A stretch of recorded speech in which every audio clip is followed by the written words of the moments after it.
자, 오늘은 이제 앞으로의 불장 사이클을 기대를 하시는 분들이 많으실 텐데요. 저희 패밀리 분들은 USDT를 현금화, USDC 아니면 USD 달러를 현금화 하셔서 넓은 관점에서 바라보고 계실 거라고 믿습니다. 제가 올해 10월부터 계속 말씀을 드렸죠. 10월 11일 이후에 코인 시장은 바뀌었습니다. 사실 시즌이 종료가 됐다라고 해도 과언이 아닐 정도인데 그날 이후로 알트코인들은 고공행진, 상승하던 것들도 하나도 없이 계속 수직 낙하로 하락하고 있습니다.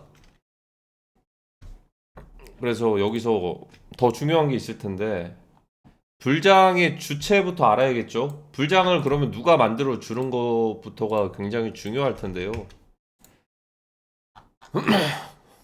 그래도 다행인 거는 비트코인은 제가 생각을 하기에는 솔직히 말씀드리면은 한 번의 하락이 남아 있는 것 같거든요. 한 번의 하락. 그게 대형 박스권이면 정말 좀 다행이고요. 한 번의 하락이 남아 있으면은 단기적으로 하락은 거의 다 끝났다라고 볼 수도 있을 텐데 그 하락이 패닉셀이 동반될 가능성이 굉장히 높아 보이고 밈코인 할 거 없이 여러 코인들이 이렇게 10월 11일 이후에 저점 트라이를 하기도 했습니다. 계단식 하락으로. 그래서 10월 11일에 저 빔이 단순 청산빔이 아니고 어떻게 보면 예고나 마찬가지였어요. 저 빔까지 밑꼬리까지 결국엔 떨어진다와도 같은 지금 계단식으로 하락을 하고 있거든요. 여기서 한 발의 패닉셀이 나오게 됐을 때는 이전에 10월 11일 빔보다도 더 떨어지는 알트코인들이 많을 겁니다. 자, 그러면 이제 집중해야 되는 거는 두 가지가 있겠죠. 첫 번째로 패닉셀의 재료는 무엇인가? 제가 많이 말씀드렸을 겁니다. 패닉셀의 재료. 두 번째는 다음은 어떻게 될 건가? 일단 오늘 한 이 두 가지 틀에서 말씀을 드릴 건데 거시적인 관점에서는 도움이 되실 수도 있을 겁니다. 제가 당장 내일 아침에 암호화폐 시장의 변화를 말씀드리기보다는 거시적인 관점에서 맞았던 부분들이 그래도 꽤나 많았죠. 그래서 뭐 참고를 하시는 분들도 계실 텐데 다음 불장의 주체는 사실 일본입니다. 일본. 일본에서 다음 크립토 시장을 이끌어갈 가능성이 높습니다. 거기에 뭐 이제 예를 들어서 이제 에너지 국가들도 있겠죠. 두바이라든지 아랍에미리트라든지 석유로 돈을 많이 버는 그들이 다시 한번 돈을 버는 시점이 앞으로 이제 크루드오일 가격이 급등하는 시기가 올 거거든요. 역사상 가장 많은 석유를 판매하게 되고 수익을 거두게 될 건데 그리고 나서 이제 더 이상의 이제 에너지에 대한 문제를 논의할 필요가 없어지는 시대가 올 겁니다. 자, 이게 무슨 말이냐? 무한 에너지라는 게 나올 수도 있어. 무한 에너지. 어. 무한 에너지라는 게 나올 수도 있습니다. 그러니까 에너지를 쓰고서 소모하는 게 아니고 그 에너지를 무한으로 만들어내는 신기술인 거죠. 신기술. 그래서 굳이 그 원유라든지 이런 것들을 그 매일같이 자동차를 타는데 뭐 어떤 것들을 사용을 하는데 쓸 필요가 없이 나중에는 적절한 시점에는 무한 에너지 같은 것들이 등장하게 되면 이것들은 솔직히 소멸 상태가 돼버릴 수도 있다. 자, 그러면 그게 되기 전에 마지막으로 역대급으로 원유나 이런 것들이 가장 비싼 시기를 맞이하게 될 겁니다.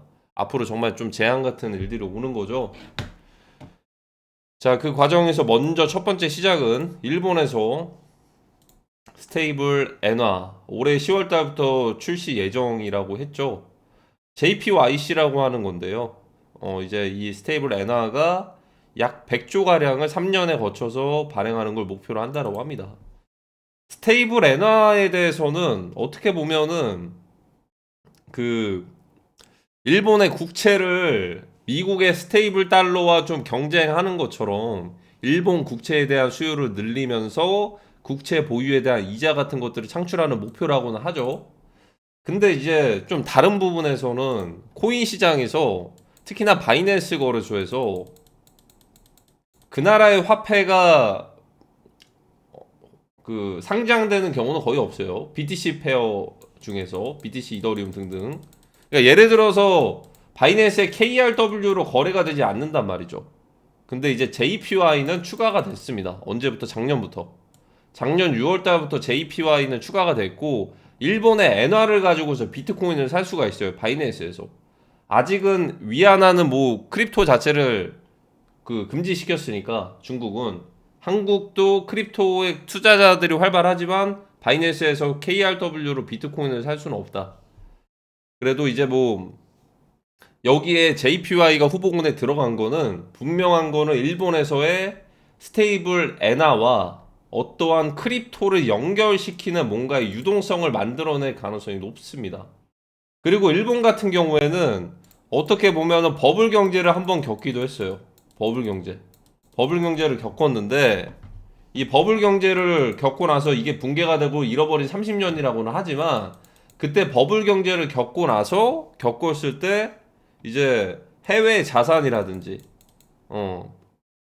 이런 것들을 많이 메꿔놨습니다. 많이 이것들을 확보를 해놨어요. 버블 경제 당시에. 그래서 지금도 미국의 국채를 가장 많이 보유를 하고 있고 외환 보유액도 1위입니다. 그러니까 겉으로 봤을 때는 뭔가 잃어버린 30년이고 엔화 가격도 굉장히 저렴하고 하니까 일본 여행들도 많이 갔단 말이죠. 엔화가 쌌을 때 뭐 오사카부터 이제 오사카 도톤보리 막 이런 데부터 해서 뭐 나고야, 오키나와 막 이런 데 많이 갔죠. 근데 알고 보면은 어 오히려 찐 세력들이 오히려 일본이에요. 어떻게 보면. 그러니까 지금 보유 중인 자산이 어떻게 보면 엄청 많습니다. 찐 세력들이다. 어떻게 보면. 그리고 유일하게 워렌 버핏 그 할아버지가 보통은 이제 그 아시아 주식들을 보통 투자를 잘 안 하긴 합니다. TSMC를 투자를 했다가 좀 빠르게 익절하고 나왔어요. 빠르게. TSMC 지금 급등하기 전에. 그리고 삼전이랑 SK나 이런 곳들은 투자를 아예 안 했고 일본에서는 뭐 도요타나 이런 것들도 있겠지만 5대 종합상사의 지분을 늘리기도 했어요. 5대 종합상사. 이 5대 종합상사라고 하면은 라면부터 미사일까지 다 만든다. 그 트렌드에 따라서. 그래서 5대 종합상사에서 엄청난 물자 생산 역할을 하게 될 가능성이 큽니다. 앞으로의 동북아시아 위기가 발생을 했을 때. 자, 그러면은 지금까지 잃어버린 30년이 아니고 새로운 대호황을 맞이할 가능성이 크다.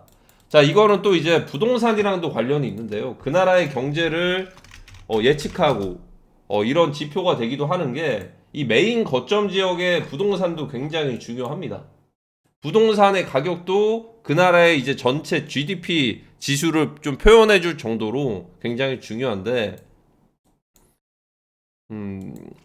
자, 여기서 동북아시아에서 분쟁이 발생하면 지난번에도 말씀드렸죠. 첫 번째로 서울은 최전방에 있어요. 북한 바로 밑에 있습니다. 대만도 타이페이도 마찬가지고 타이베이도 그리고 일본의 도쿄. 자, 도쿄가 만약에 한 요 끄트머리에 있었으면 모르겠어요. 후쿠오카가 만약에 수도였으면 모르겠는데 도쿄가 여기 있죠. 뒤쪽에. 완전 뒤쪽 후방 라인에 있어요. 그러면 만약에 이쪽에서 돈이 굳이 몰린다. 그러니까 부자들도 탈출을 하지 않겠습니까? 만약에 3차 세계대전이 발생하면. 근데 여기서 가까운 지역으로 탈출을 한다라고 했을 때 어디로 갈까?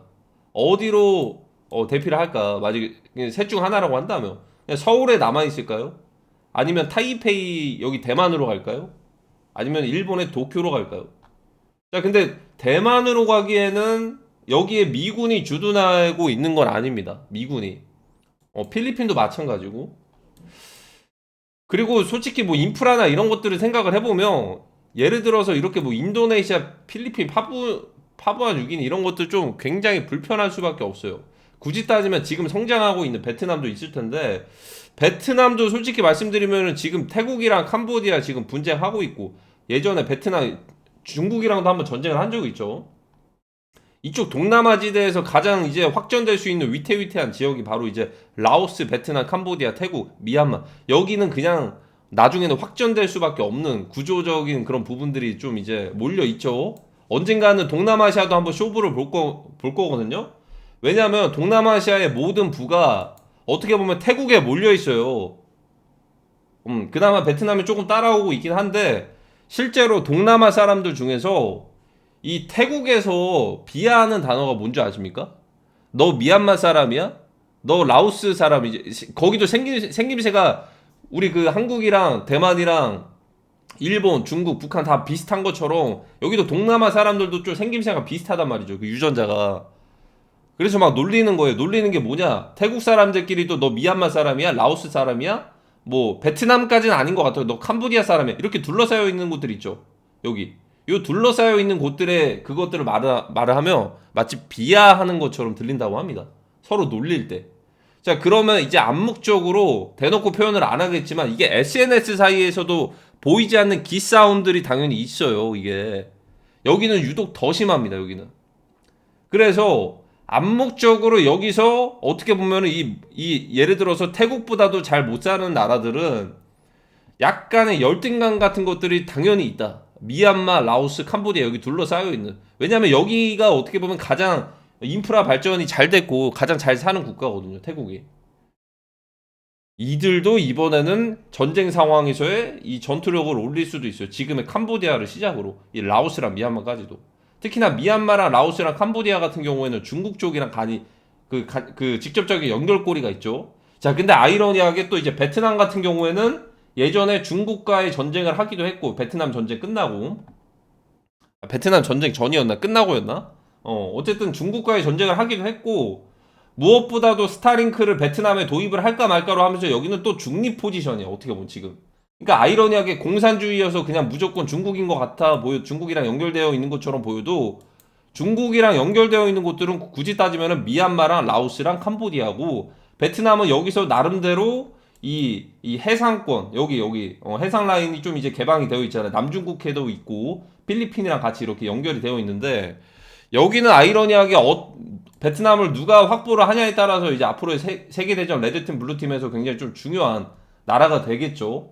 당연히 이쪽을 베트남을 좀 이제 같은 편으로 만약에 베트남, 필리핀, 미국, 일본 이런 식으로 같은 편으로 만들어 버리면 굉장히 앞으로 이제 대만 해협에서 수행할 때 뭔가 좀 수월하게 될 것이고 이게 좀 정말 중요한 포지션에 있다. 베트남도.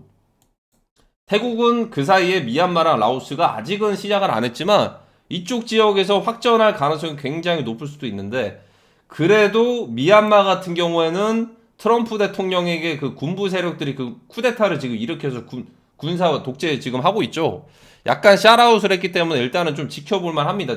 왜냐면 동남아시아는 지금 당장의 상황이 아닌 것 같아요. 그래서 여기는 이제 태국이랑 캄보디아가 잠깐 국지전 났다가 잠깐 휴전을 할지 그거에 대해서 이제 논의가 될 것 같고 여기는 사실상 여기는 뭔가 망가질 것도 없어요. 사실.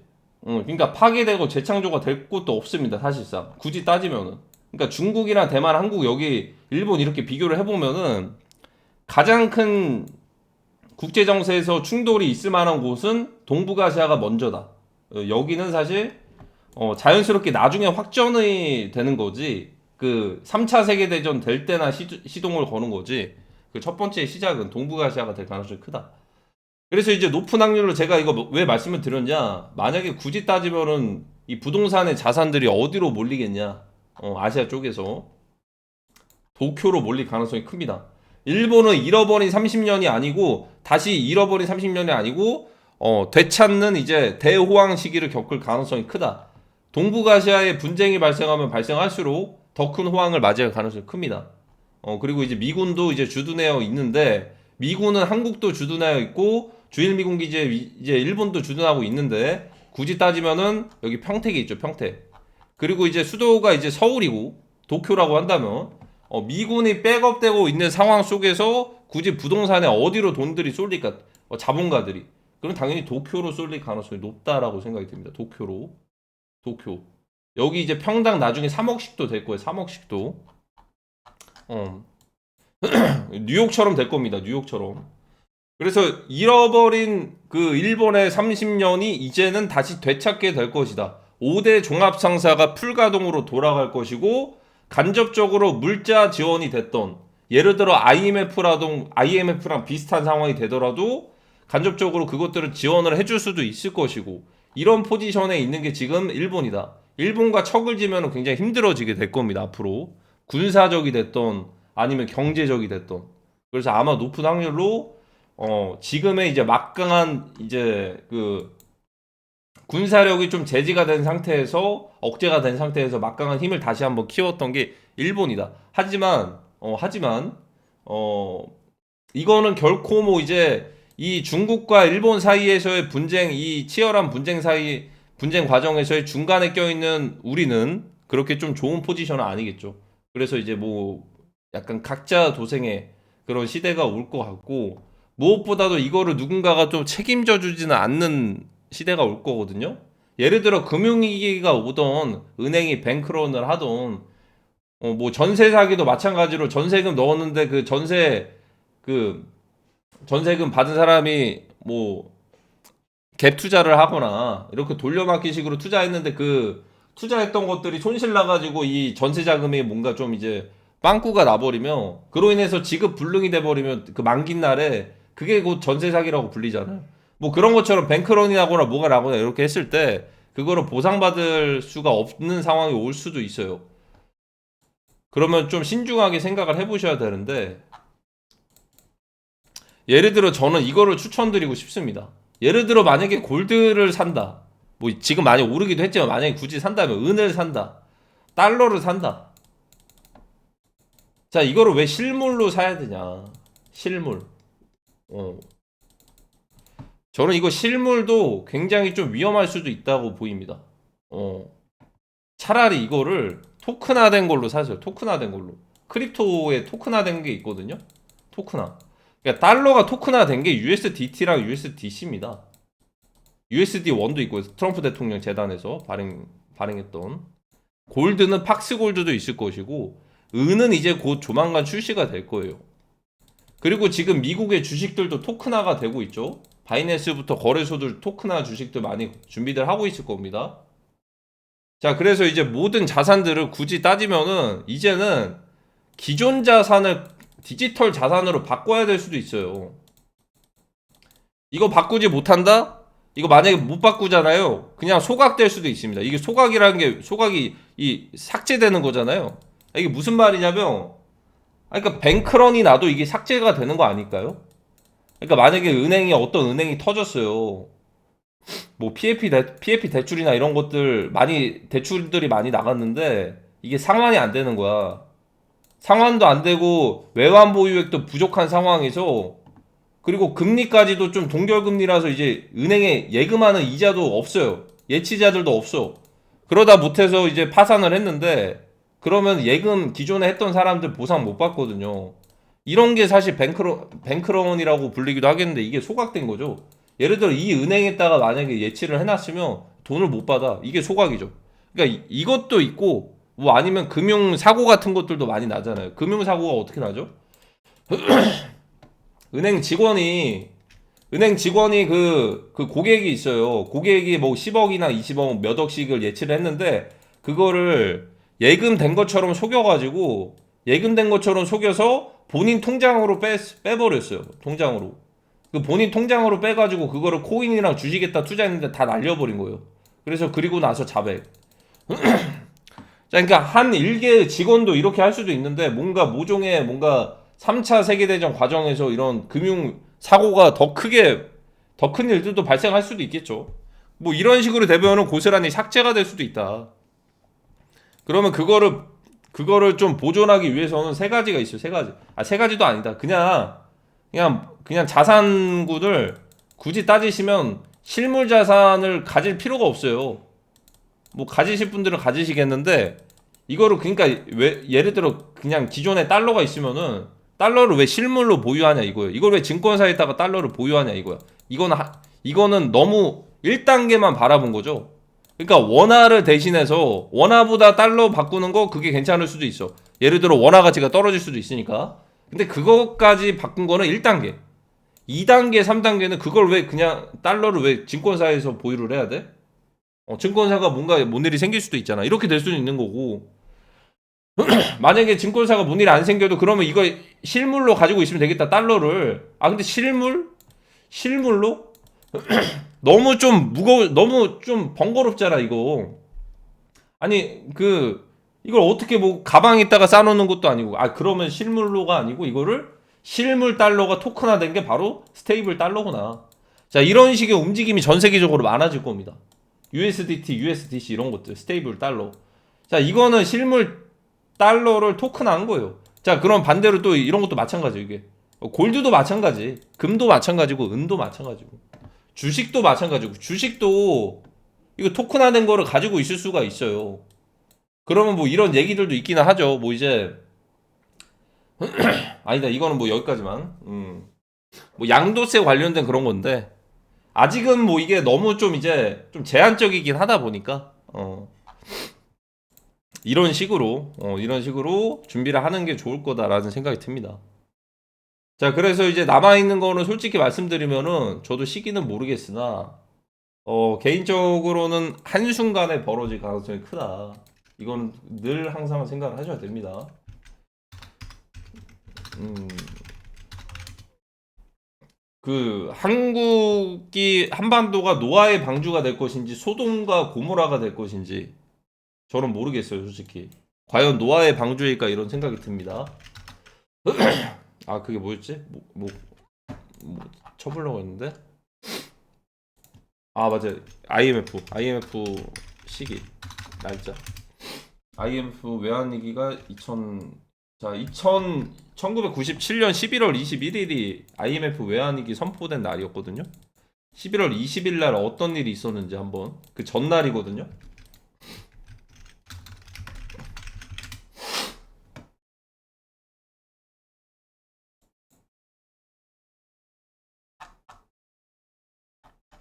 일간지가 구글에 나올라나?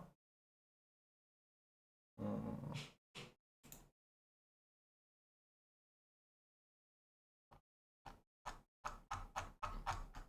여기 좀 나오기는 하네요. 1997년 뭐.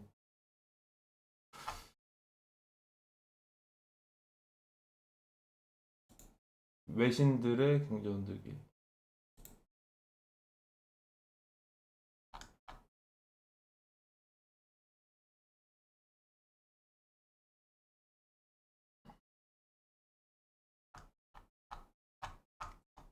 어쨌든 그 일간지 IMF 딱 선언, 그 구제금융 요청하기 전에, 전까지만 해도 경제 문제 없다.